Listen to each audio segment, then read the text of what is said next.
سلام. الحمدللہ رب العالمین والعاقبۃ للمتقین والصلاة والسلام علی رسولہ الکریم. اما بعد، اعوذ باللہ السمیع العلیم من الشیطان الرجیم.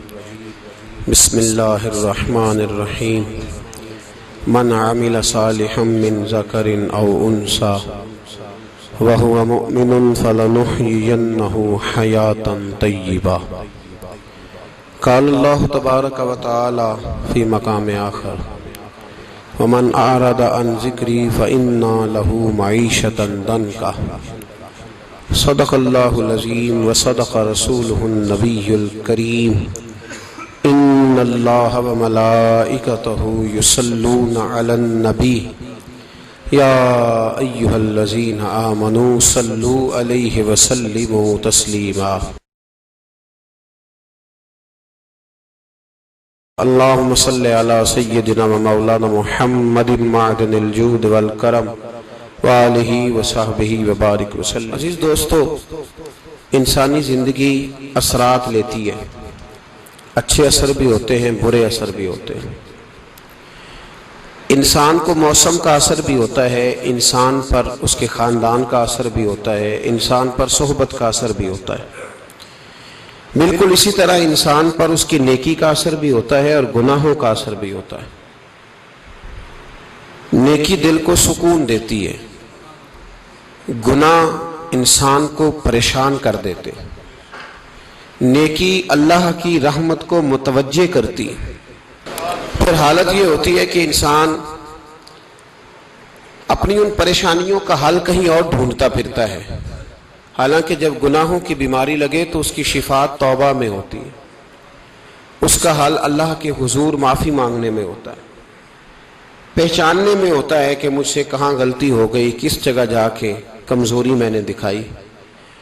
ہر انسان اچھی، ٹھنڈی، خوبصورت، سکھ والی زندگی چاہتا ہے. اللہ کریم نے سورہ نحل کے اندر ارشاد فرمایا: من عمل صالحا من ذکر او انثى، فرمایا جو بھی اچھے عمل کرے، چاہے مرد ہو چاہے عورت ہو، وَهُوَ مُؤْمِنٌ، شرط یہ ہے کہ مومن ہو، فَلَنُحْيِيَنَّهُ حَيَاةً طَيِّبَةً، فرمایا ہم اسے پاکیزہ زندگی عطا فرما دیں گے، حیات طیبہ دے دیں گے اسے، پاکیزہ زندگی. شرط کیا ہے؟ من عامل صالحا، نیک عمل کرے. کون سے عمل کرے؟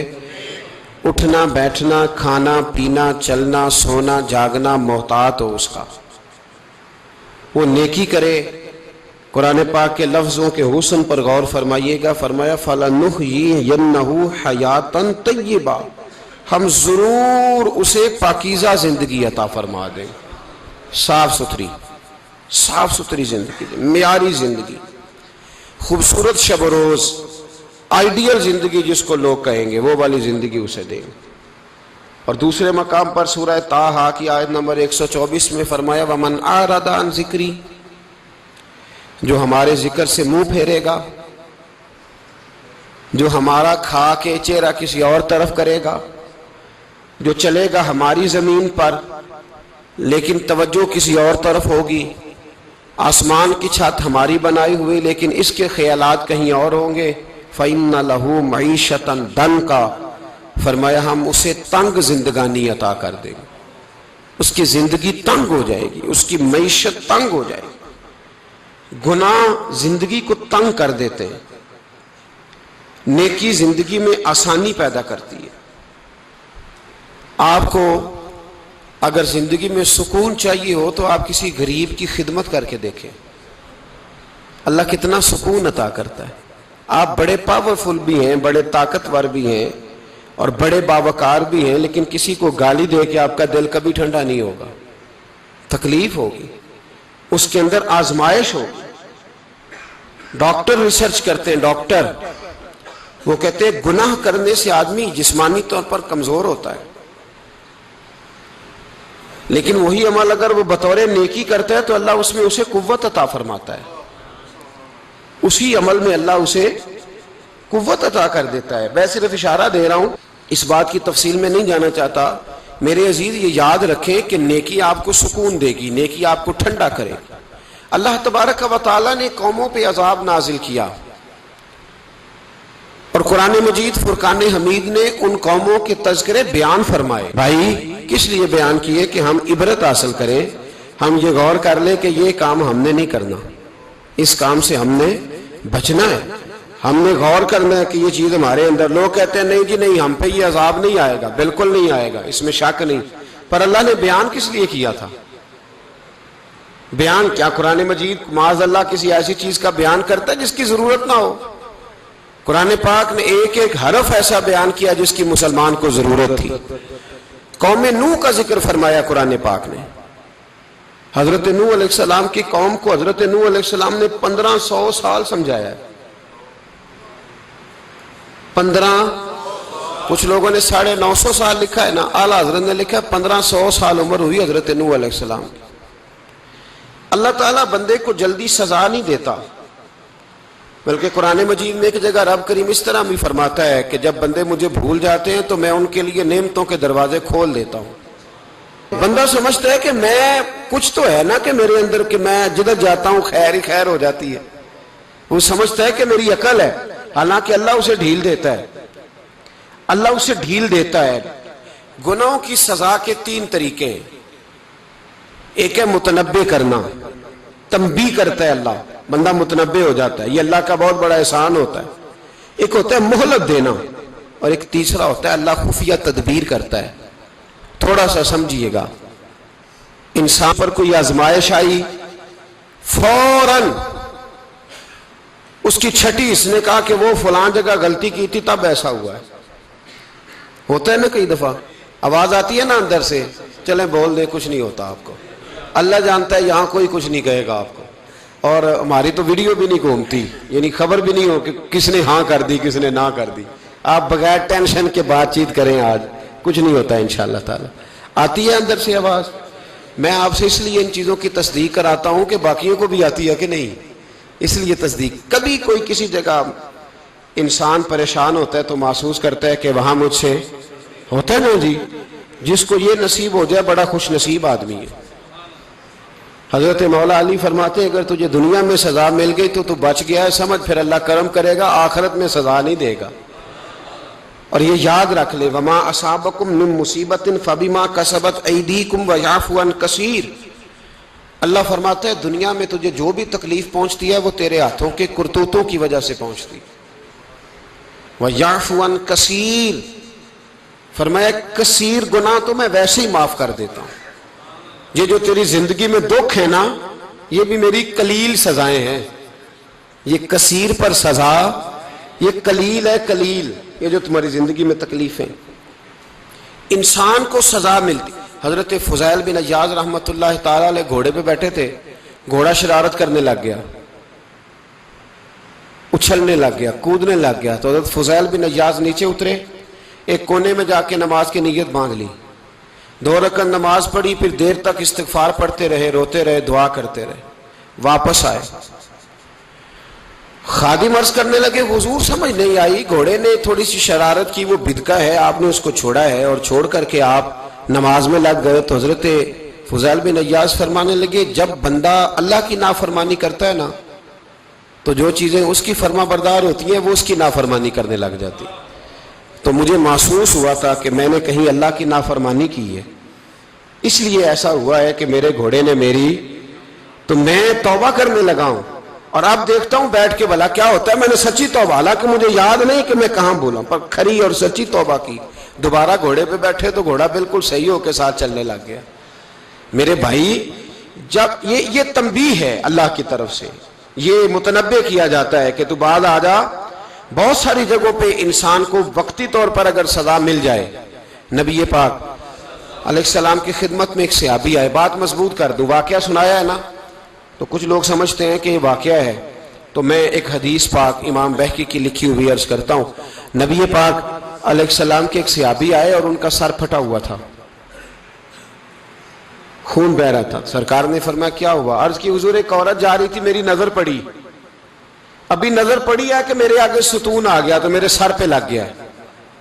نبی پاک صلی اللہ علیہ وسلم نے فرمایا تیرے لیے خوشخبری ہے، اگر دنیا میں تیری غلطی کی تجھے سزا ملی ہے تو پھر رب تجھے قیامت میں سزا نہیں دے گا، پھر اللہ قیامت میں سزا، بعض گناہ ایسے ہیں جن کی یہاں بھی سزا ملے گی اور وہاں بھی ملے، لیکن میرے بھائی پہلی بات یہ ہے کہ اللہ تعالیٰ اس غلطی کی یہی سزا دے لے، اور دعا فرمائے اللہ تبارک و تعالیٰ یہاں بھی معافی عطا فرمائے وہاں بھی معافی عطا فرمائے، اللہ درگزر ہی فرمائے۔ لیکن میرے بھائی ایک تو یہ سزا، ایک سزا یہ ہوتی ہے کہ انسان جب گناہ کرنے لگتا ہے تو اللہ نعمتوں کے دروازے کھولتا ہے، مہلت دیتا ہے۔ 500 سال تک فرعون کو مہلت دی، کتنے؟ یہاں جو 5 سال حکومت کر لیتا ہے وہ کہتا ہے سب سے قابل میں ہی ہوں، مجھے مہلت جو ملی ہوئی ہے۔ 500 سال مہلت دی اللہ تعالیٰ نے، اور فرعون کی قوم پر پتہ عذاب کس طرح کے آئے تھے؟ ٹڈیاں مسلط کر دی اللہ نے۔ یہ گھومتی نہیں چھوٹی سی، ہم اپنی زبان میں اس کو کچھ لوگ مختلف ناموں سے یاد کرتے ہیں، کوئی مکڑی کہتا ہے، کوئی کچھ کہتا ہے، مسلط کر دی، جاتی نہیں۔ ان پر بنی اسرائیل کے ان مقابل جو فرعون کی قوم تھی ان پر الزام اس طرح کا عذاب آیا کہ مینڈک مسلط کر دی اللہ تعالیٰ۔ برتن کھولتے تھے اندر مینڈک نکلتا تھا، دنیا کی ہر دوائی استعمال کرتے تھے لیکن مینڈک نکل آتا تھا۔ تھوڑا سا سمجھا کریں چیزوں کو، ہمارے رنگ نہیں زیادہ گورے کہ ہم پر عذاب نہیں آتا، کوئی بہت زیادہ اللہ تعالیٰ معاف فرمائے دولت نہیں جمع کرا بیٹھے شاہی خزانے میں کہ ہم سے پوچھا نہیں جائے گا۔ یہ مہلت ہے، مہلت کو مہلت سمجھو، پھر جب پکڑ آتی ہے نا اللہ کریم کی، میں نے دیکھا ہے کروڑوں روپیہ، 6 اولادیں، ایک شخص کے بچے باہر سے آ رہے تھے، وہ بندہ بیمار تھا، مجھے کہنے لگا حضرت جی دعا کریں میں ان کے آنے سے پہلے مر جاؤں ورنہ آ کے مجھے مار دیں گے، دعا کریں۔ اتنی بے سکونی، کروڑوں روپیہ پڑا ہے تو یہ عذاب نہیں؟ کوئی ضروری ہے کہ پتھر ہی برسیں گے تو سمجھ آئے گی؟ یہ جو سگا بیٹا بوڑھے باپ کے قریب سے گزر جاتا ہے سلام نہیں لیتا تو اس کو عذاب نہیں سمجھتے؟ یہ جو امت کی بیٹیاں، امت کی بچیاں، ہماری بچیاں ایک سال کے اندر 75,000 ہزار بچی ایک ڈویژن سے بھاگ کے شادی کر رہی ہے، اور ایک صوبے سے، تو اس کو آپ اللہ کا عذاب نہیں سمجھتے؟ یہ معمولی بات ہے؟ نہیں ہمارے رنگ ہو رہے ہیں، ہم بڑے سمارٹ ہیں۔ 1500 سال مہلت دی نوح علیہ السلام کی قوم کو۔ کتنے سال؟ بول کے بتائیے، بول کے دوبارہ بولیے۔ 1500 سال۔ کوئی آدمی اپنی سمارٹنس پہ خوش نہ ہو جائے کہ 20 سال ہو گئے میں تو نافرمانی بھی کر رہا ہوں، روٹی بھی پک رہی ہے، میں تو حرام بھی کھا رہا ہوں، پھر بھی سب ٹھیک ہے۔ 1500 سال مہلت دی، پھر حضرت نوح کہنے لگے اللہ میں نے تو بڑا سمجھایا نہیں باز آتے، تو رب کریم نے فرمایا کشتی بناؤ۔ اللہ کے پیغمبر کشتی بنانے لگے تو قوم مذاق اڑانے لگ گئی۔ اب کیا کرنے لگے ہو؟ اب کشتی بنانے لگے ہو، خیر تو ہے، قوم مذاق اڑا رہی ہے حضرت نوح علیہ السلام کا۔ آپ نے کشتی بنائی، پانی کہاں سے نکلا؟ نہ بارشیں ہوئی نہ سیلاب آئے، ایک تندور تھا اس کے اندر سے پانی نکلنا شروع ہو گیا۔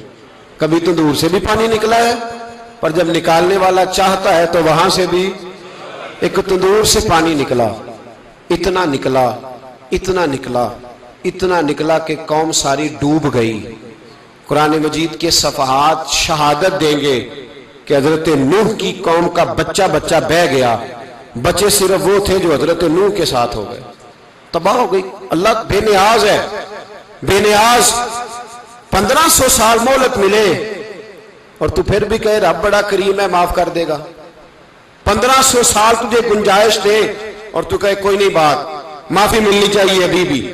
میرے بھائی حضرت صالح علیہ السلام کی قوم، حضرت صالح نے تبلیغ شروع کی تو کہنے لگے پہلے معجزہ دکھاؤ۔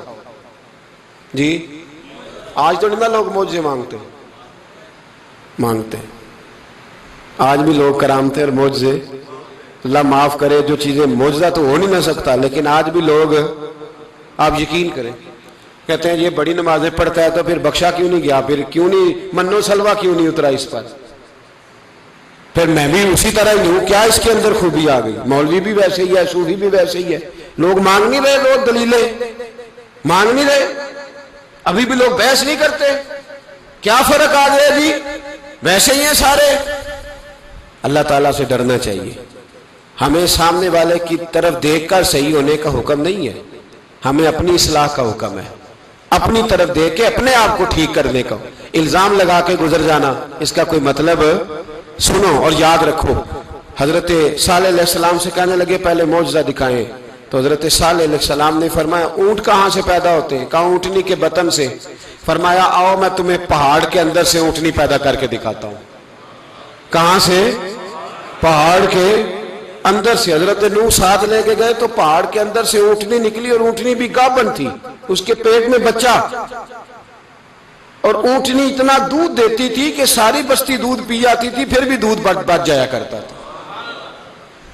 لیکن حضرت نوح علیہ السلام نے فرمایا اب تم نے دیکھ تو لیا یہ اسے، یہ جتنا دودھ دے گی روٹی بھی اتنی کھائے گی، ایک دن تم سارے پانی پیو گے، ایک دن یہ سارا پانی پیا کرے گی، ایک دن تم سارے باقی جانوروں کو گھاس کھلاؤ گے، ایک دن یہ اونٹنی، اور اونٹنی کا نام کیا؟ ناقۃ اللہ، اللہ کی اونٹنی۔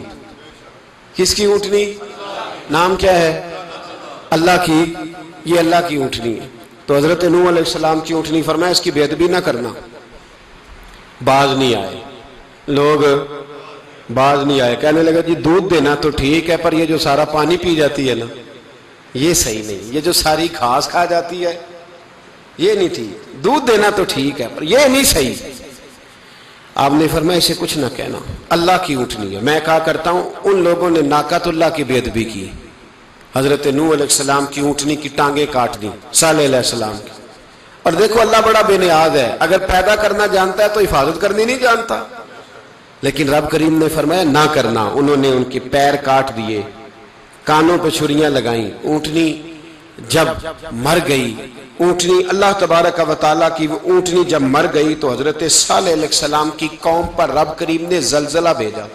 اذا زلزلت الارض زلزالہا، جب زلزلے آئیں گے اور جب ان کا زلزلہ آنا زلزلہ آتا ہے نا، کیا کرتی ہے قوم؟ لا الہ الا اللہ، لا الہ الا اللہ، کلمے جاری ہو جاتے۔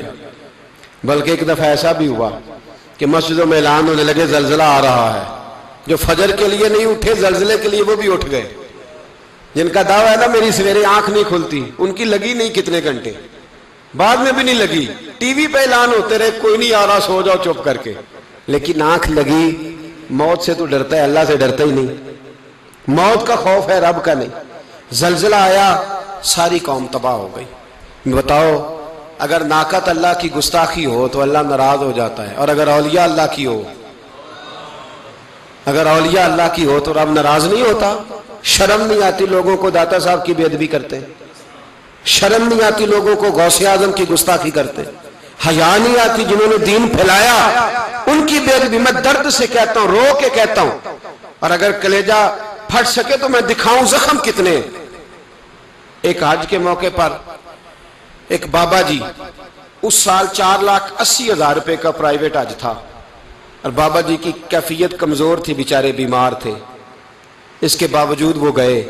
بوڑھے آدمی، جا کے بیٹھیے، بزرگ، اور کتنی مشکل ہے وہاں منا، مزدلفہ، عرفات، طواف زیارت، کتنا مشکل کام ہے طواف زیارت کرنا، طواف وداع کرنا۔ کس کٹھن سے حج کیا، بڑھاپے میں پیسے بھی لگائے، اور جب وہ روضہ رسول پہ گئے صلی اللہ، اور انہوں نے جا کے نبی پاک صلی اللہ علیہ وسلم کے روضے کی طرف منہ کر کے درود شریف پڑھا تو ایک ملا نے اٹھ کے کہہ دیا تو مشرک ہے۔ تو میری روح کانپی، میں نے کہا تجھے شرم نہیں آئی، حیا نہیں آئی؟ اس کی عمر دیکھ، کس بڑھاپے میں کہاں سے چلا، کہاں آیا۔ یہ مشرک ہوتا تو کسی مندر میں جاتا، یہ مشرک ہوتا تو کسی گرجے میں جاتا، یہ مشرک نہیں، یہ مومن ہے، اور یہ وہ والا مومن ہے جس کے سینے میں دل جب دھڑکتا ہے تو خالی دھڑکتا نہیں، ساتھ وہ محمد عربی پہ درود و سلام بھی پڑھتا ہے۔ شرم نہیں آتی لوگوں کو؟ اتنی بڑی گستاخی کرتے ہیں۔ جو روضہ رسول پہ آیا مشرک ہے۔ میں نے تو ایک مولوی کو صاف صاف کہا تھا، میں نے کہا اگر میں مشرک ہوں تو نکالو، مشرک کا داخلہ تو یہاں ویسے ہی منع ہے۔ شرم نہیں آتی؟ اپنی زبان کا ایک پاس کرو کچھ۔ اتنا ظلم، اتنی بڑی فرقہ واریت امت میں، اتنا امت کو تقسیم کرتے ہو، تمہیں شرم نہیں آتی؟ جہاں سے اتحاد کا پیغام دینا چاہیے وہاں سے تم لوگوں کو فرقے کا پیغام دیتے ہو، ایک مقصود فرقے کی تبلیغ کرتے ہو۔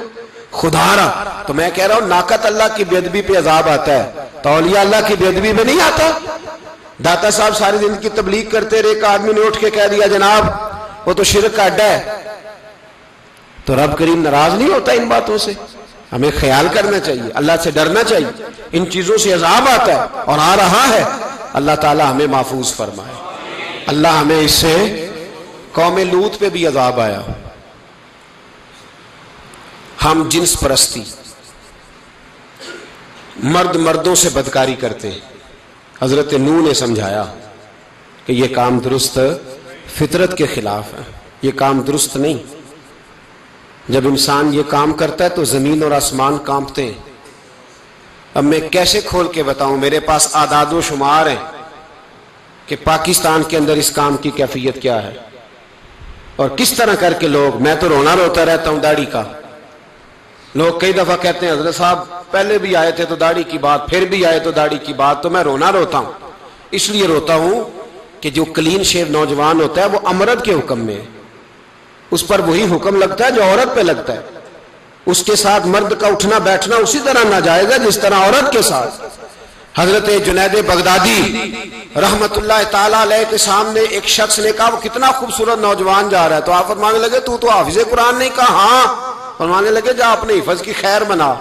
وہ شخص کہتا ہے میں نے اس بغیر داڑھی والے کلین شیو نوجوان کو بری نظر سے دیکھا، مجھے قرآن پاک ہی بھول گیا، سارا قرآن پاک بھول گیا۔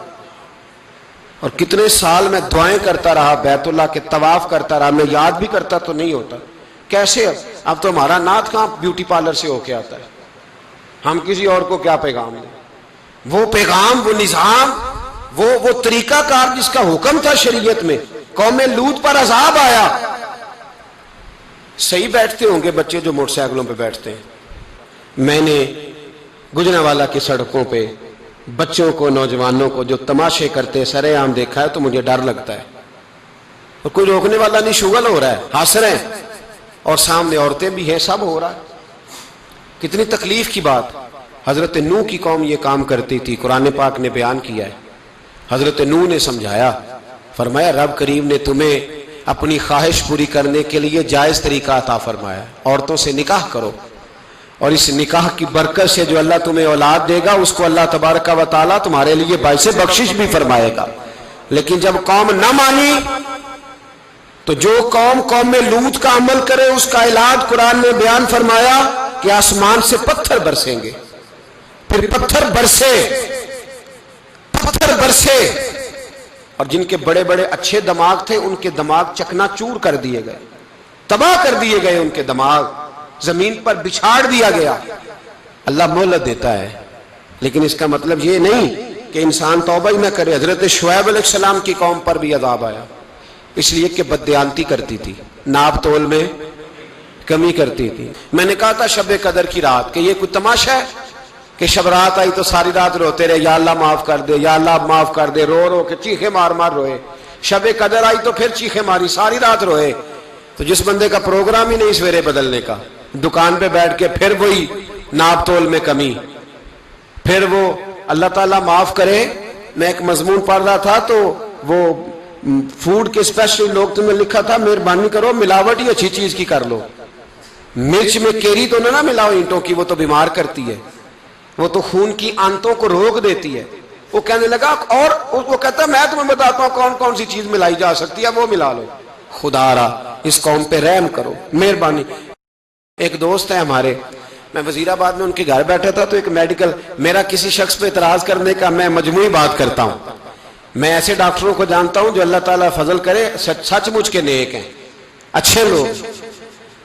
تو بچے کا میڈیکل سٹور ہے، تو والد بیمار ہو گیا، تو کہتا ہے ابا جی ڈاکٹر صاحب نے کہا آپ کو ڈرپ لگنی ہے، تو سگے باپ کو ڈرپ لگانے لگا۔ تو باپ کیا کہتا ہے پتر تیری مہربانی، مینوں کوئی اصلی لائی، وہ نہ لائیں جڑی لوکاں نو لانا ہے۔ اب وہ پیار سے سنا رہا ہے بات۔ میں نے اسے کہا کہ یہ تو ڈوب مرنے کا مقام ہے نا، ڈوب مرنے کا مقام، کہ جس ملک کے اندر دوائی بھی صحیح نہ بکے، اصلی نہ ملے، دوائی بھی اور پھر وہ قوم کہے کہ ہم نے تو پورے روزے رکھے، ہم نے تو بڑا صدقہ اور خیرات کیا، دوائی بھی اصل نہ ملے۔ جناب شعیب علیہ السلام کی قوم ناپ تول میں کمی کرتی تھی، تو اللہ تبارک و تعالیٰ نے ان پر بتا عذاب کس طرح کا بھیجا، شدید گرمی ہوئی۔ اللہ ہمیں محفوظ فرمائے، سارے آمین کہہ دیا۔ دیکھیں کتنا اچھا موسم کر دیا رب کریم، اللہ ہمیں محفوظ فرمائے، اللہ رحمت فرمائے۔ شدید گرمی کی لہر آئی، باہر اتنی گرمی ہوئی کہ لوگ اپنے گھروں میں گھس گئے۔ جس طرح سورج کی شعاعیں گھروں کے اندر داخل ہو جاتی ہے، اس طرح گرمی کی لہر اندر داخل ہوئی، اور جس طرح کسی کو آگ لگ جائے تو وہ آدمی اچھلتا کودتا ہے نا، اس طرح یہ لوگ اچھلنے لگے اور اچھل کود کے مر گئے۔ جرم کیا تھا؟ ناپ تول میں کمی کرتے۔ حضرت داؤد کی قوم بھی تباہ ہوئی، جرم کیا تھا؟ ہفتے والے دن مچھلیاں نہیں پکڑنی تو یہ پکڑتے تھے۔ حکم ہے نا مسلمان کو نماز کے ٹائم کوئی اور کام نہیں کرنا، نماز پڑھنی ہے۔ میرا خیال ہے مسلمان تو فٹافٹ آ جاتے ہیں، سارے ہی پہنچ جاتے ہیں نا مسجدوں میں۔ ہلکا ہلکا بول رہے ہیں آپ، کیوں نہیں پہنچتے؟ اگر حضرت سیدنا، اور پتہ انہیں سزا کیا ملی؟ اللہ نے فرمایا اس ٹائم عبادت کرنی ہے، کام نہیں کرنا، وقت نہیں ہے کام کا۔ انہوں نے مچھلیاں پکڑی، 12,000 لوگ تھے، پتہ ہے مالک نے سزا کیا دی؟ بندر بنا دیا اللہ کریم۔ قرآن مجید کا پہلا سپارہ پڑھے، فَجَعَلْنَاهَا نَكَالًا لِمَا بَيْنَ يَدَيْهَا وَمَا خَلْفَهَا۔ اللہ فرماتے ہیں پچھلوں کے لیے بھی عبرت بنا دیا، بعد والوں کے لیے بھی عبرت، نشان عبرت بنا دیا۔ بندر بن گئے، اور جو ان کے دوست جو بچ گئے تھے ان کے پیر چومتے تھے، روتے تھے۔ 3 دن بندر بن کے زندہ رہے، پھر اللہ نے سب کو اجتماعی موت دے دی۔ تو اگر مسلمان سے اللہ کہے کہ نماز کے ٹائم کاروبار نہیں، جمعے کے ٹائم کاروبار، تو مسلمان کہتا ہے نہیں مجھے مہلت ملی ہوئی ہے۔ یہ تو اس وقت پتہ چلتا ہے نا جب بچے ڈیوٹی لگاتے، ہاں ہاں ہاں عذاب آتا ہے، اس وقت پتہ چلتا ہے۔ میں نے دیکھا یہ منظر، اس وقت پتہ چلتا ہے جب بچے کسی ملازم 6,000 کے کی ڈیوٹی لگاتے، کہتے ابے کا دھیان رکھنا، ہم دکان پہ بیٹھنے لگے۔ پھر اسے سمجھ آتی ہے اگر میں نماز کے ٹائم مسجد میں ہوتا تو آج میری اولاد میری خدمت میں ہوتی۔ میں نماز کے ٹائم مسجد نہیں گیا تو بچوں نے 6,000 کا ملازم بٹھایا ہے، ابا جی کا خیال رکھ، ایک نرس بلائی ہے، تو خیال رکھ۔ کدھر ہوتے ہیں مسلمان نماز کے ٹائم؟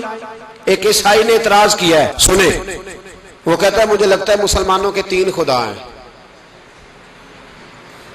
مسلمان اڑ گیا، کہنے لگا نہیں ہمارا تو ایک ہے، کہا نہیں 3 ہے، معاذ اللہ استغفر اللہ، ہمارا ایک ہے۔ کہنے لگا نہیں میں ثابت کرتا ہوں، ایک تمہارا خدا 5 نمازوں کا ہے،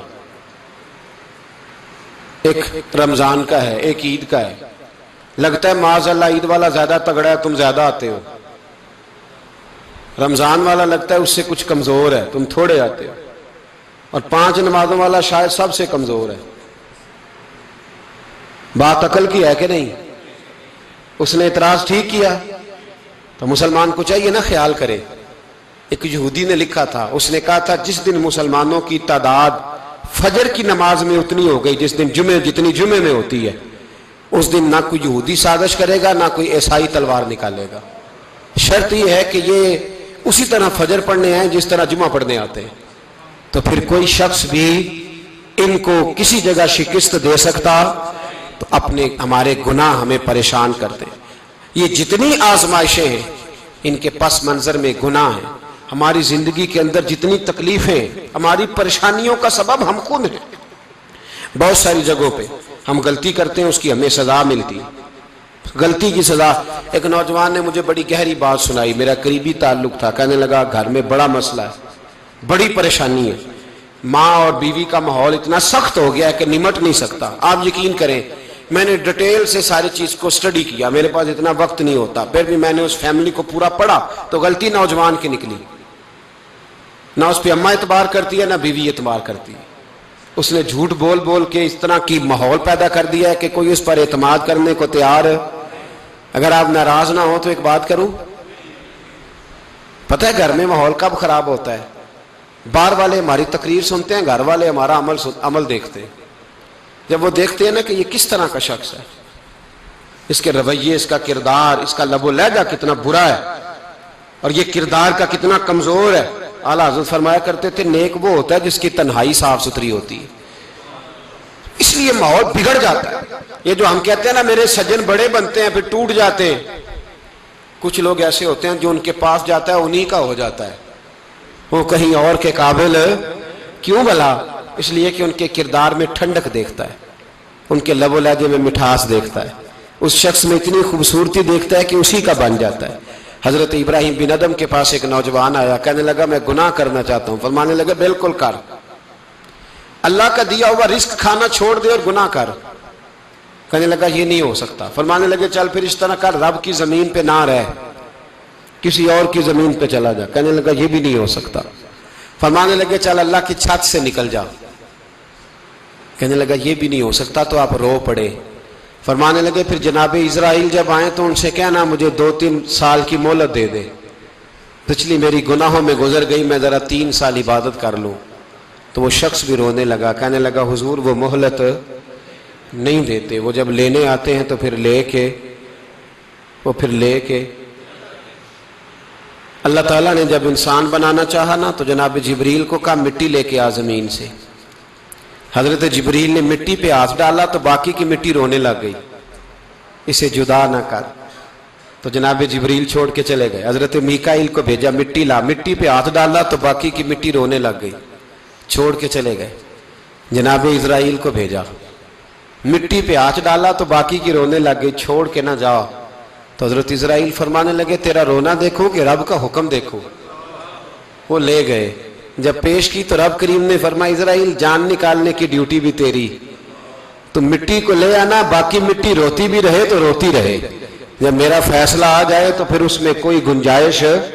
ہم کھاتے بھی اللہ کا ہیں، نافرمانی بھی اس کی کرتے، زمین پہ بھی اس کی چلتے ہیں، نافرمانی بھی اس کی کرتے، حکم کسی اور کا مانتے، چھت پہ رب کریم کی رہتے. اس طرح نظام نہیں چلتا. میرے بھائی یاد رکھ لو، گناہوں کی سزا ملے گی، زندگی تنگ ہو جائے، یہاں بھی آزمائش ہوگی اور وہاں بھی. میں نے درس پہ کہا تھا، پھر بات کہتا ہوں، یہ میں اپنے لیے کہہ رہا ہوں، توجہ ہے میری بات پر. دعا فرمایا کرے کہ جو کچھ ہم نظر آتے ہیں اللہ ہمیں ویسا بننے کی توفیق بھی عطا فرما. اللہ ویسا بننے کی، یہ مشکل معاملہ ہے، مشکل. دیکھیں نا ایک آدمی سیاستدان ہے، اس نے بڑے اچھے نعرے لگائے، انقلاب آ جائے گا، میں غریب کا بھلا کر دوں گا، میں یتیموں کے سر پہ ہاتھ رکھوں گا، میں مجبوروں کی مدد کروں گا، میں دکھیوں کی مدد کروں گا، مزدوروں کو. اس نے اچھے اچھے نعرے سکھائے، اچھا اس نے پیغام دیا. اندر اس کے یہ تھا کہ اقتدار ملے گا تو مرضی کروں گا. لوگ اس کے گرد بھی گئے، اس کی گاڑی کے پیچھے بھی بھاگے، لوگوں نے اس کے نعرے بھی لگوائے، جیب سے پیسے لگا کے اس کے پوسٹر بھی شائع کیے. لوگ اس کے گرویدہ ہو گئے، لوگوں نے پوری، اور میری قوم نے تو بیچاری نے کئی دفعہ دھوکے کھائے. جس نے نعرہ لگایا غریب اسی کے پیچھے مسیحا بن کے چل پڑا. آج دھوکہ دے لیا، لوگوں کو پیچھے لگا لیا. یہ بتاؤ اگر راز کھل جائے، اگر راز کھل جائے کہ یہ دھوکہ دے رہا ہے، یہ فریب کر رہا ہے، تو لوگ اس کا کیا حال کریں گے؟ یہ راز قیامت میں کھل جائے گا. قیامت میں یہ راز یہ کھل جائے گا. یہ دھوکے باز تھا. اذا زلزلت الارض زلزالہا، جب زلزلہ آئے گا جیسے اس کا آنا ٹھہرا. واخرجت الارض اثقالہا، زمین اپنے بوجھ باہر نکال دے. اس سے مراد کیا ہے کہ زمین پہ جو جرم ہوئے زمین بتا دے گی، باہر نکل آئے. وقال الانسان ما لہا، انسان کہے گا اسے کیا ہوا، یہ تو سب کچھ بتا رہی. بوجھ باہر نکال دے گی. ایک آدمی پیر طریقت بن کے بیٹھ گیا، جبہ کبا پہن کے بڑی پگڑی باندھ کے بیٹھ گیا، اچھی اچھی نیک باتیں بتانے لگا. لوگ اس کی دست بوسی کرنے لگے، ہاتھ چومنے لگے، پیچھے لگ گئے، خدمت کرنے لگے، جیب سے نذرانہ دینے لگے. اس کے نام پر لوگ اپنی جیب سے لنگر پکانے لگے، خانقاہ کی خدمت ہونے لگی. مہمان اس کے آتے، نوکری کوئی اور کرتا. میں نے کہا تھا شاید اپنے لیے کہہ رہا ہوں. ڈیوٹیاں لوگ کرنے لگے، حالات بدلنے لگے. لیکن اس کے اندر تو چور تھا، وہ تو دکاندار تھا. تو یہاں جو اس کے پیچھے لگے تھے وہ تو سچے تھے، انہیں تو اجر ملے گا. لیکن اس کا جب راز کھلے گا تو بڑی رسوائی ہوگی. اس کا جب راز کھلے گا تو بڑی. ایک میری طرح کا دیندار تھا، جو چہرے کا تو نیک تھا، اندر پتہ نہیں کیا کچھ تھا. ایک طوائف گزر رہی تھی، اس نے اس کو تبلیغ کر دی. کہنے لگا بس کر دے، سیانی بن جا. تو کسی دانشور میں لکھا ہے اس نے بڑا سخت جواب دیا اس عورت نے، کہنے لگی بابا میں تو جو ہوں وہ نظر بھی آ رہی ہوں، تو بتا جو تو نظر آتا ہے وہ تو ہے کہ نہیں؟ اس بندے نے چیخ ماری اور بے ہوش ہو کے گر پڑا۔ تو لوگوں نے کہا بابا آج کسی صوفی کا کلام سنا ہے جو بے ہوش ہو گیا؟ تو اس نے کہا نہیں، آج طوائف کی بات سنی ہے، طوائف کی۔ اور وہ عجیب بات کر گئی ہے، وہ کہہ گئی ہے میں تو جو ہوں میں نظر آ رہی ہوں، تو بھی تو بتانا، تو بتانا کہ تو دستار امامت پہنتا ہے،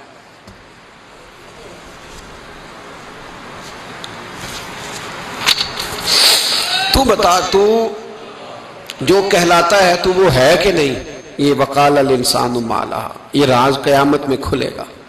ہم جو کچھ بتا رہے ہیں نا اپنی زبانوں سے، ہمیں اپنے گناہوں کا احساس ہونا چاہیے۔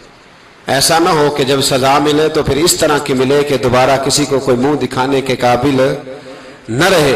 میرے بھائی یاد رکھیں اور سمجھیں، گناہ انسان کی زندگی کو تنگ کرتے ہیں۔ میرے نبی پاک علیہ السلام نے فرمایا جب تو جھوٹ بولتا ہے تو تیرے فرشتے کرامن کاتبین سائیڈ پہ ہو کے کھڑے ہو جاتے ہیں، جب تو زنا کرتا ہے تو تیرے اندر سے ایمان نکل جاتا ہے۔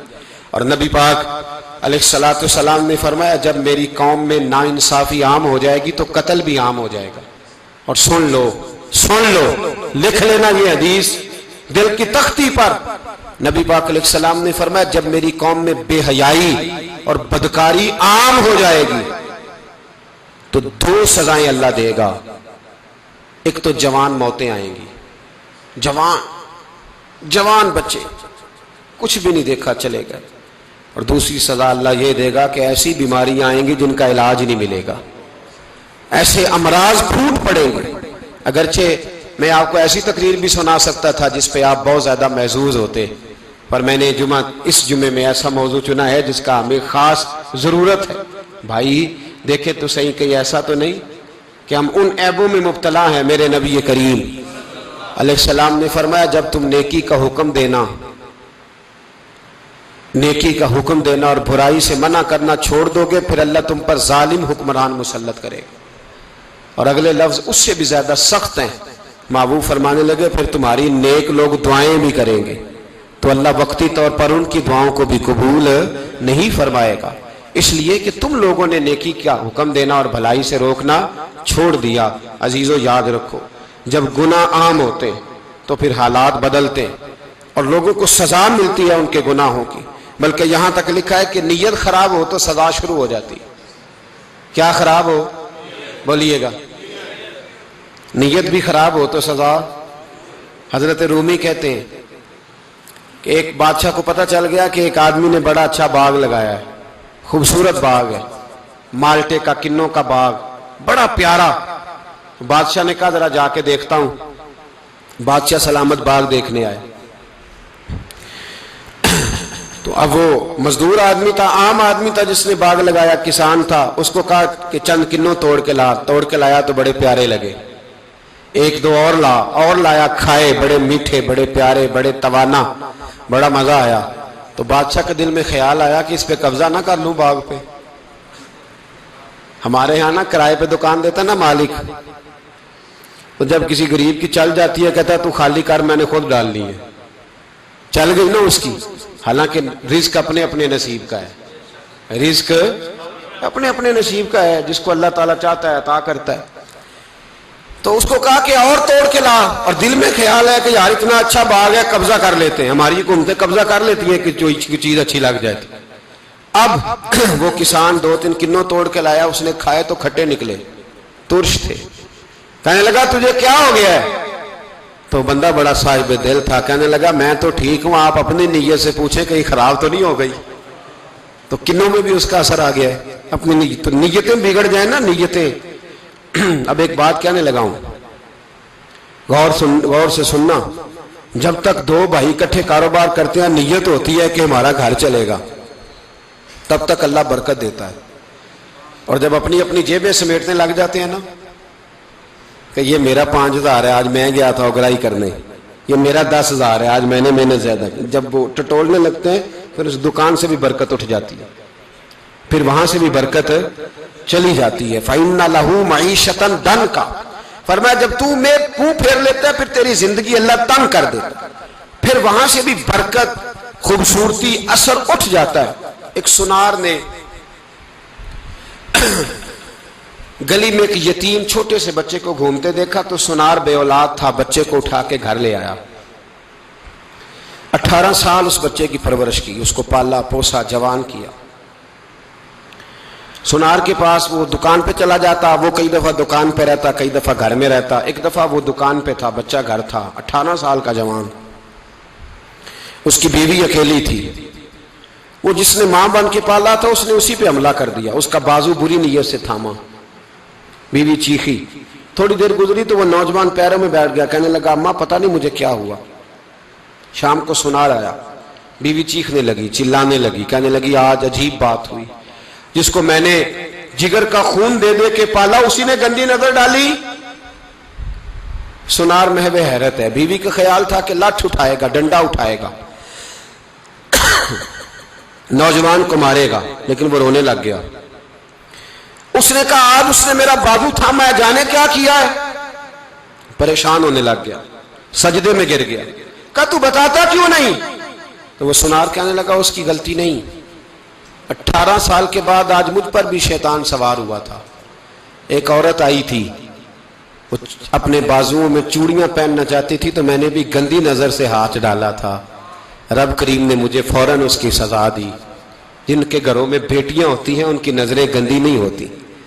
جو بیٹیوں کے باپ ہوتے ہیں, جو بہنوں کے بھائی ہوتے ہیں, ان کی نظریں گندی.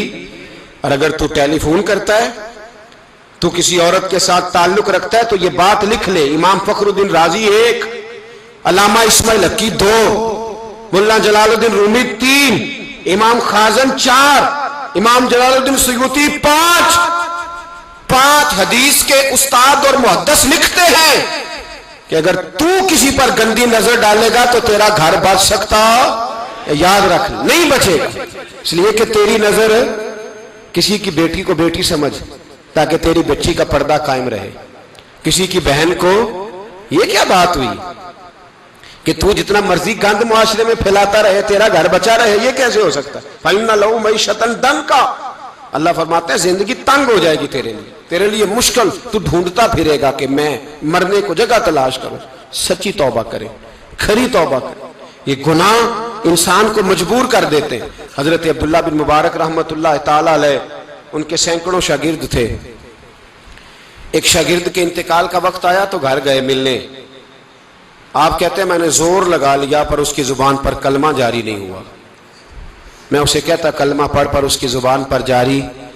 اللہ اکبر, بہت بڑی نعمت ہے. دعا فرمائیں اللہ ایمان کی موت عطا فرمائے, ایمان کی موت دے اللہ کریم, ایمان کی موت دے. ایسے بھی لوگ دیکھے ہیں, مسجد نبوی ہے, رسول اللہ کا شہر ہے, سر سجدے میں ہے, روح پرواز کر گئی. روح پر کتنا نصیبوں والا ہے, کتنا نصیبوں والا ہے کہ مسجد نبوی میں سر سجدے میں رکھا ہے, اور اللہ تبارک و تعالیٰ نے محبوب کے قدموں میں موت عطا فرمائی. تو حضرت عبداللہ بن مبارک کہتے ہیں میں نے اس کو کہا کلمہ پڑھ, تو اس کی زبان پہ جاری نہیں ہوتا. میں بار بار کہتا تو وہ منت کرتا, کہتا حضور میں کوشش کرتا ہوں جاری نہیں ہوتا. فرماتے میں پریشان ہو کے اٹھا, ابھی میں دروازے پہ پہنچا تھا, اس نے چیخ ماری اور روح پرواز کر گئی. بچے رونے لگے, بیوی رونے لگی. تو میں نے اس کی بیوی سے کہا کہ یہ جرم کیا کرتا تھا, اتنا بڑا پاپی پہ کلمہ جاری نہیں ہوا. اس کی زوجہ کہنے لگی حضرت جی 2 گناہ تھے اس کے.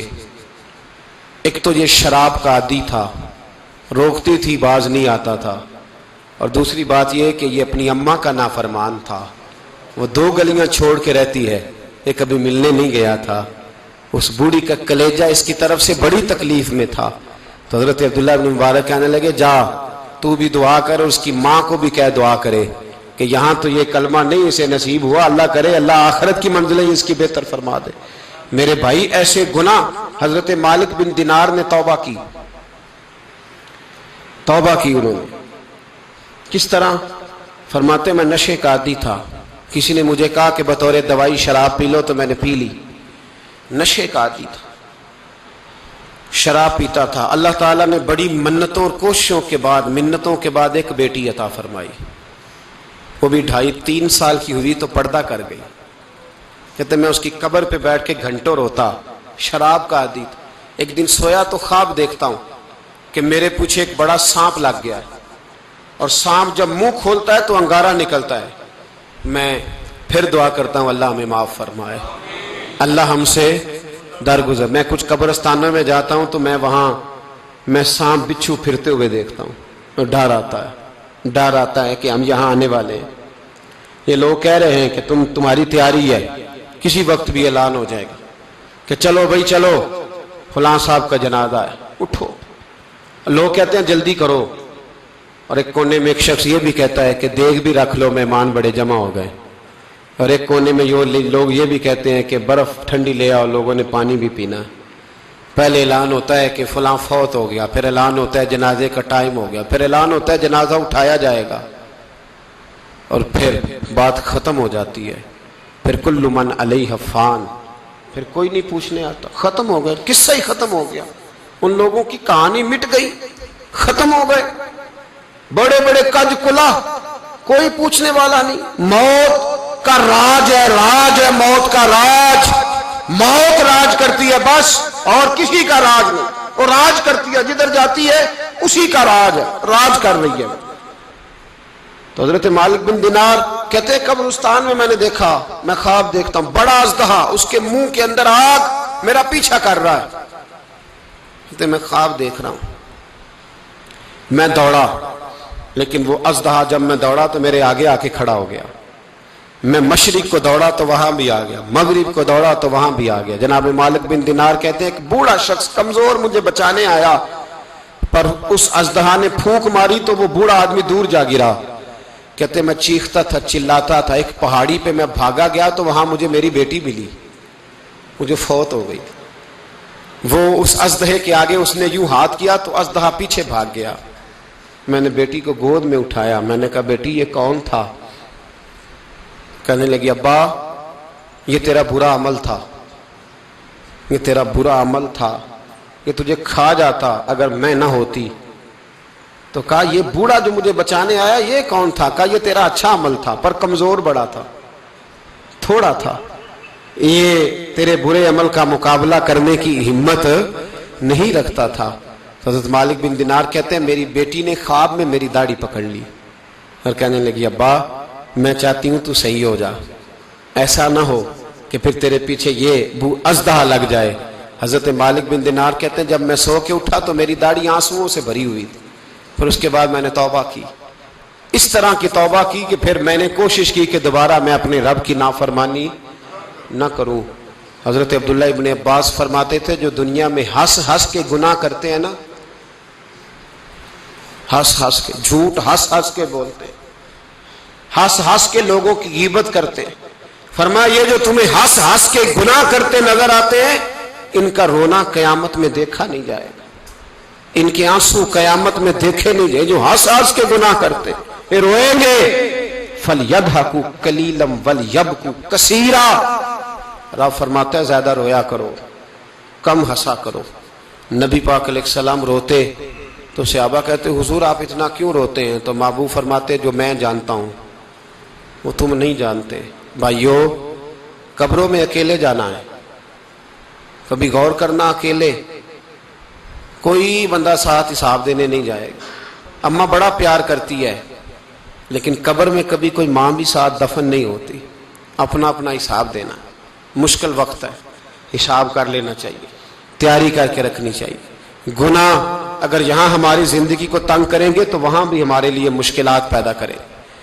نبی کریم علیہ السلام نے فرمایا ہے کہ اللہ بڑا مہربان ہے، اللہ بڑا کریم ہے، اللہ بڑا ستار ہے.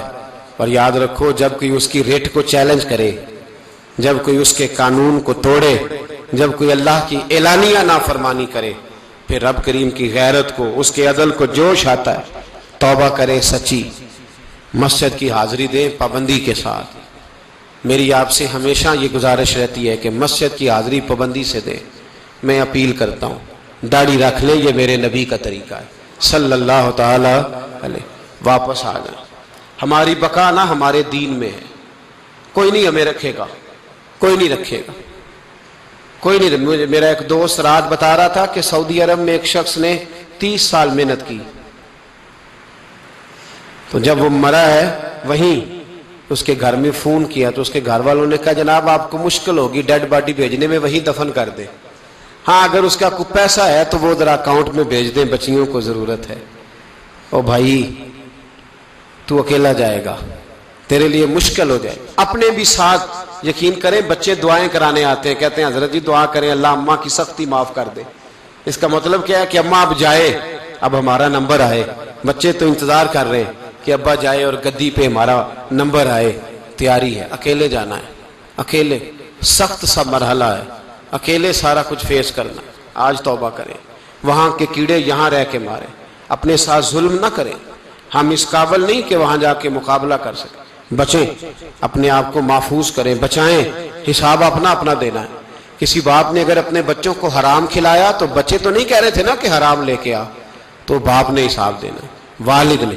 لہذا مہربانی فرمائیں، اپنے اوپر رحم کھائیں، اپنے آپ کو سنواریں.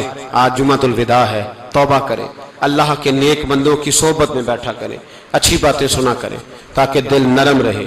ان جگہوں سے بچیں جو گناہ کی طرف لے کے جاتی، ظلم سے، زیادتی سے، جبر سے بچیں. اپنے آپ کو اپنے رب کریم کی بارگاہ میں جھکا دیں.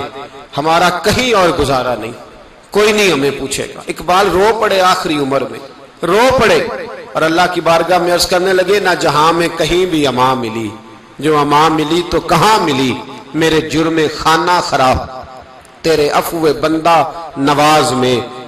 پناہ صرف اللہ رسول کی بارگاہ میں، باقی کوئی پناہ دینے کو تیار نہیں ہے. دعا کرتا ہوں اللہ کی بارگاہ میں اللہ ہمیں سچی توبہ کی توفیق عطا فرمائے. آخر دعوانا ان الحمدللہ. اعوذ باللہ من الشیطان الرجیم. بسم اللہ الرحمن الرحیم.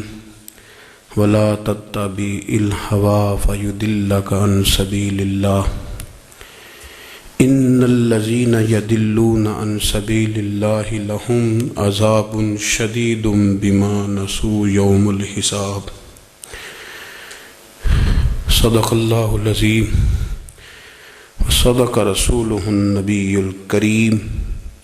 ان الله وملائكته يصلون على النبي يا أيها الذين آمنوا صلوا عليه وسلموا تسليما. الصلاة والسلام عليك يا سيدي يا نبي الله وعلى آلك وأصحابك يا حبيب الله. الصلاة والسلام عليك يا سيدي يا نبي الله وعلى آلك وأصحابك يا نور الله. حمد و صلاة کے بعد تمام تعریفیں اللہ تعالیٰ جل مجدہ الکریم کے لیے.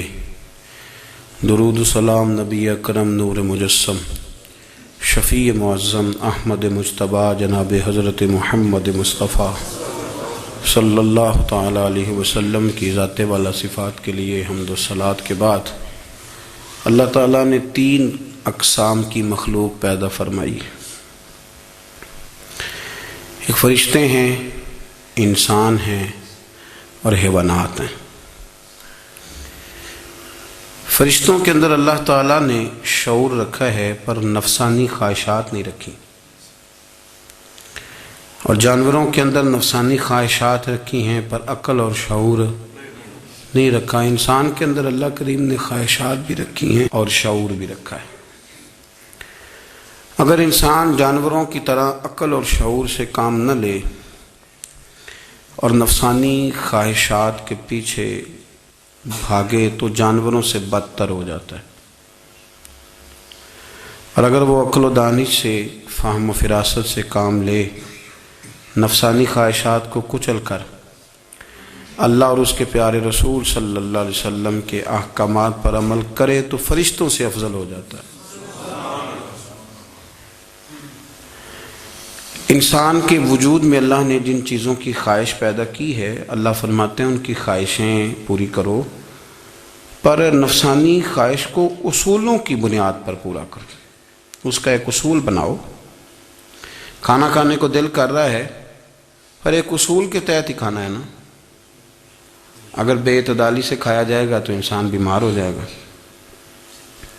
انسان نے سونا ہے، لیکن اگر وہ ہر وقت سوئے گا تو پھر اصول خراب ہوں گے، پیچیدگی پیدا ہوگی، مشکلات اس کے لیے بڑھ جائیں گی، وہ خرابی اس کے لیے آئے گی بہت ساری۔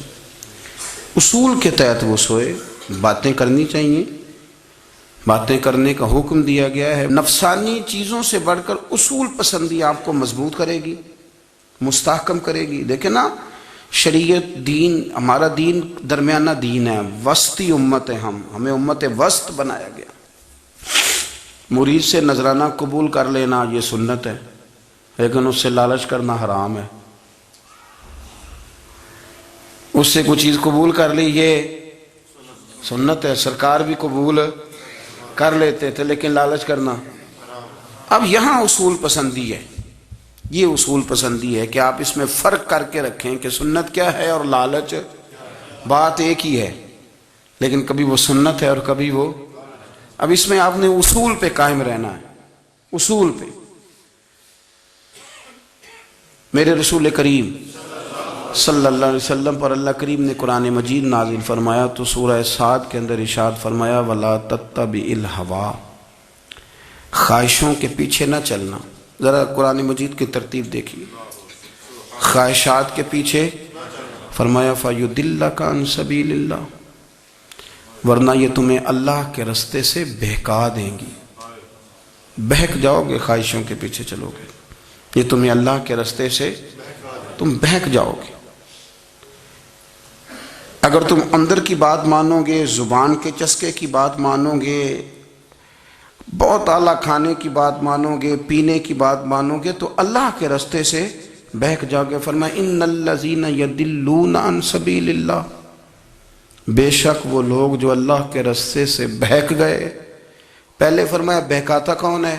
نفس، تمہاری خواہشات تمہیں بہکاتی ہیں، اور فرمایا بے شک پھر جو لوگ بہک گئے لہم عذاب شدید بما نسوا یوم الحساب،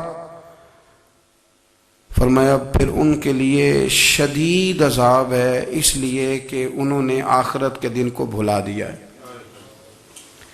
اب اس آیت کا مفہوم ذرا سمجھیے۔ فرمایا خواہشوں کے پیچھے نہ چلنا، تمہیں اللہ کے رستے سے بہکا دیں گی، اور فرمایا بے شک ان کے لیے سخت عذاب ہے جو اللہ کے رستے سے بہک گئے۔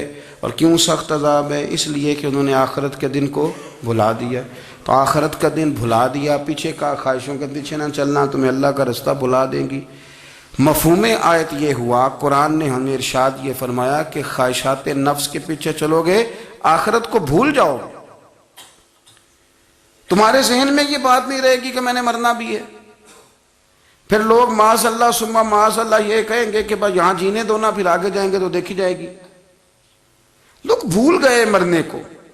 ہماری ساری جدوجہد زندہ رہنے کے لیے ہے، ساری 60-70 سال کے لیے سارا کچھ ہے۔ آپ دیکھ لیں، ٹٹول لیں کسی بندے کو، صرف جتنی محنت کر رہا ہے وہ جینے کے لیے کر رہا ہے۔ رب کریم کے بندے جتنی محنت کرتے تھے مرنے کے لیے کرتے تھے، وہ مرنے کے لیے کوشش کرتے تھے کہ مر جانا ہے، اس کے لیے جدوجہد۔ ہم جتنی جدوجہد کر رہے ہیں ساری جینے کے لیے، جینے کے لیے۔ میرے رسول کریم صلی اللہ تعالی علیہ وسلم کا ایک فرمان ہے مسند امام احمد بن حنبل میں، اور بڑا نرالا، بڑا انوکھا اور بڑا معنی خیز ہے۔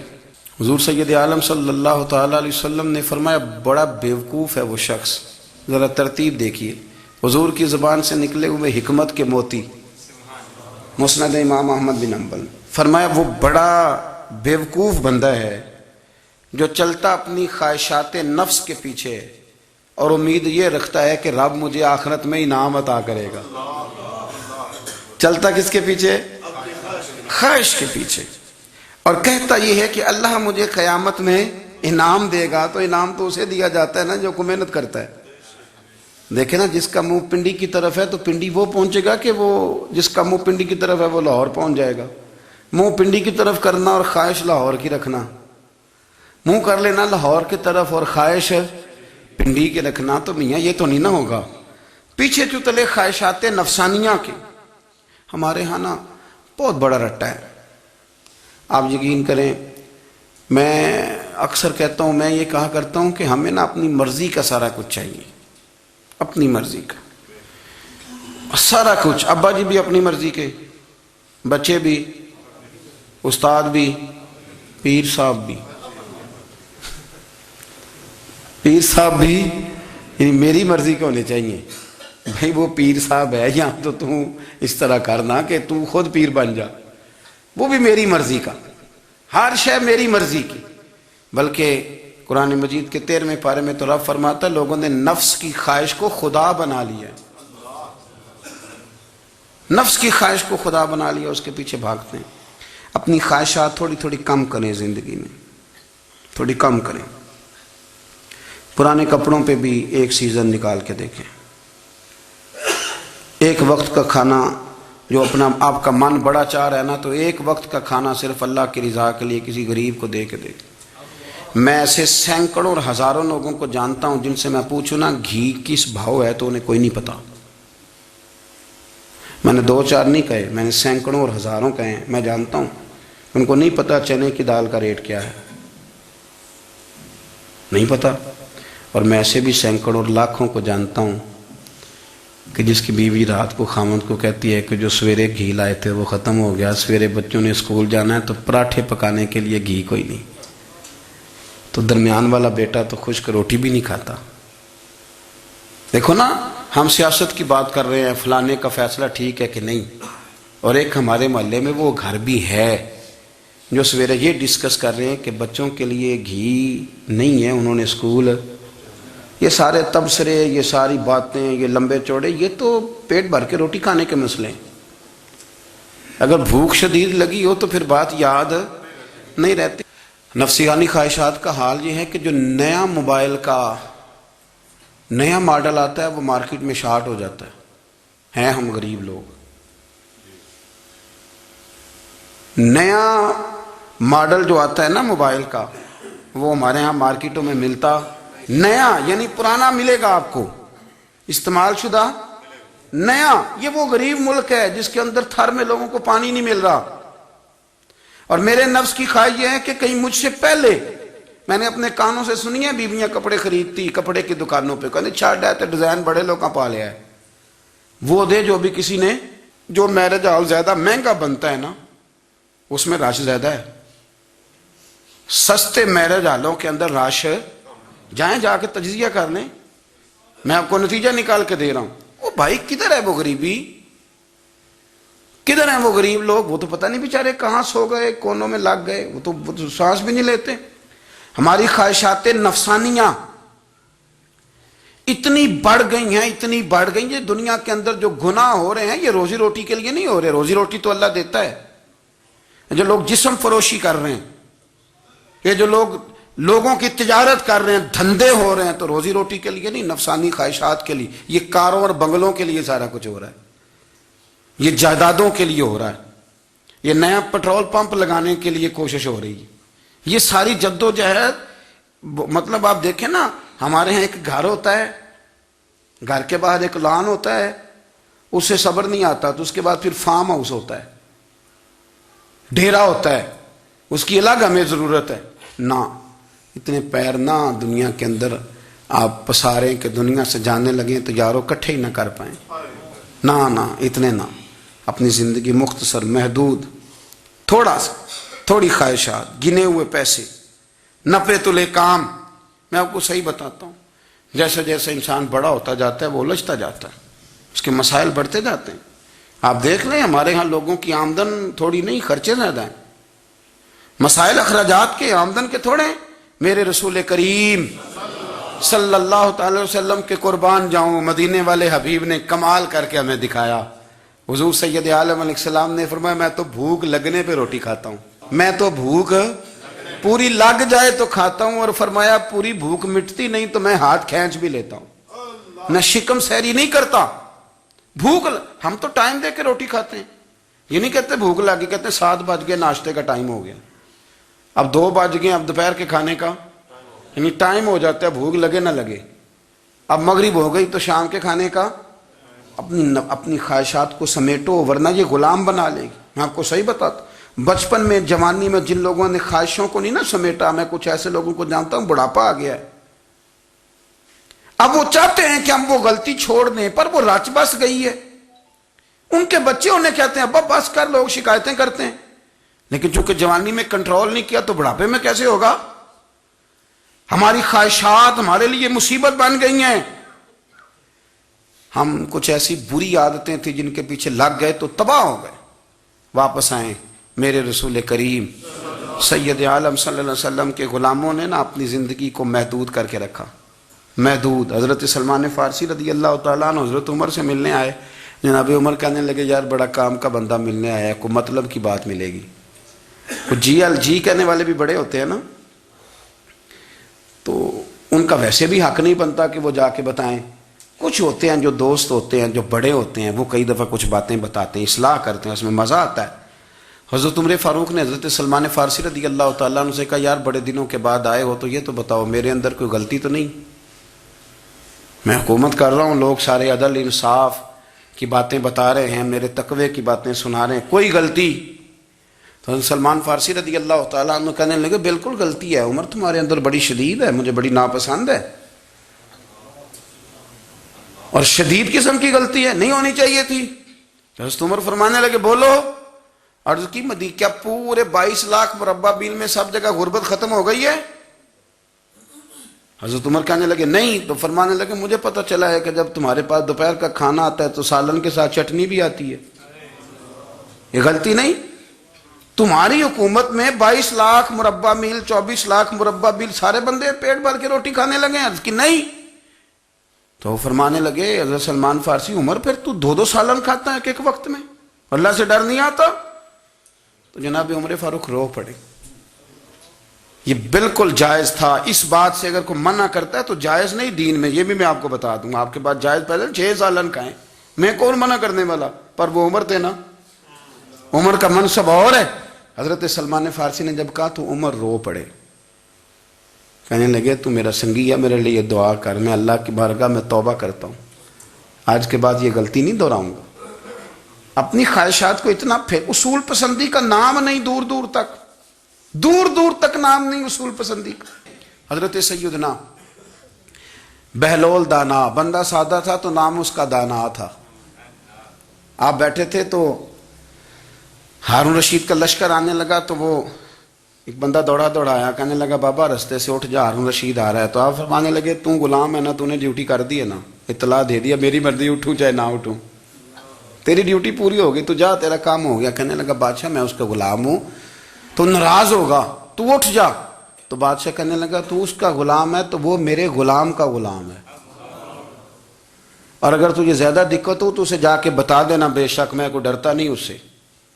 ہارون رشید کو جا کے بتایا کہ وہ سادہ سا بابا ہے، تو وہ کہتا ہے کہ ہارون رشید میرے غلام کا غلام ہے، تو ہارون رشید بھی ناراض ہوا، کہنے لگا پتہ کر لیتے ہیں۔ جا کے پوچھا یہ تم نے کیا کہا، غلام کے غلام؟ تو آپ فرمانے لگے بادشاہ سچ بتا تو اپنے نفس کا غلام نہیں، تو نفسانی خواہشات کا بتا تو غلام نہیں، تو دوسرے بادشاہ کا جس طرح کا تخت اور تاج دیکھتا ہے اس طرح کا بنوا کے رکھ نہیں لیتا، تو غلام ہے کہ نہیں نفس کا؟ بادشاہ چپ کر گیا۔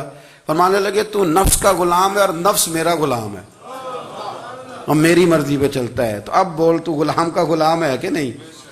تو ہارون رشید کہنے لگے حضرت بہلول دنا سے میں نے کئی دفعہ ارادہ کیا ہے کہ آپ سے نہ ملوں، پر آ ہی جاتا ہوں، پر فتح ہر دفعہ آپ کی ہو جاتی ہے، کامیابیاں آپ کو ہی ملتی۔ دوست تھوڑا نہ کہیں رکیں، کوئی ایک آدھ خواہش، کوئی ایک آدھ پروگرام، ہماری خواہشات بڑی لمبی چوڑی، خواہشات کے ساتھ ہی ہم دوستی کرتے ہیں،